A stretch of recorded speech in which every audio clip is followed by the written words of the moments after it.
Here we're being asked for data from the graph that supports the student's assertion. And what is the assertion?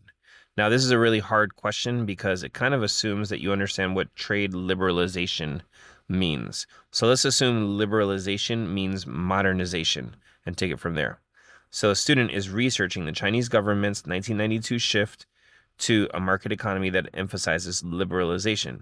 One means of trade liberalization involves expanding from ordinary imports into an emphasis on processing imports, which have two types: processing with assembly, in which a firm obtains raw materials from a foreign trading partner without payment and sells the final goods to that partner, charging for assembly, and processing with inputs, in which a firm expends capital to buy raw materials from a trading partner, processes them into final goods, and sells those goods to whichever trading partner it chooses.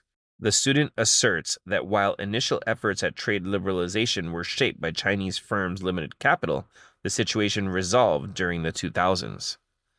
So the biggest part here is that phrase that I highlighted in purple, to whichever trading partner it chooses, because that's the idea of liberalization, modernization. Let's even call it freedom.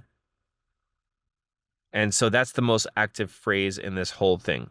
And looking at the data, the processing with inputs, which is the one where they resell to whatever trading partner they choose, that is the one that kind of grew more steeply compared to processing with assembly, which is sort of the other way to liberalize.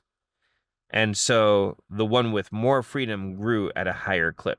So we're kind of looking for the answer that says that. So A says processing imports with inputs were greater than both ordinary imports and processing imports with assembly in 2006. Well, we're not really concerned only with 2006 because we're trying to find out what's happening as time goes on.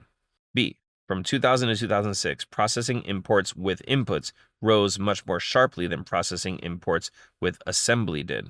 So that's pretty good because that's saying that the purple graph rose more than the blue one, and that's the same point I was making. C, from 2000 to 2006, neither processing imports with inputs nor processing imports with assembly were greater than ordinary inputs. This would kind of say that they're not liberalizing because these two were the two means of liberalizing. So although the graph kind of says that, it doesn't really help our point. And D, processing imports with assembly were greater in 2006 than processing imports with inputs in 2000. Well, it's not going to make sense to compare two different areas of the graph over two different years. You're not really going to get a nice parallel comparison by doing that. So the answer here is B.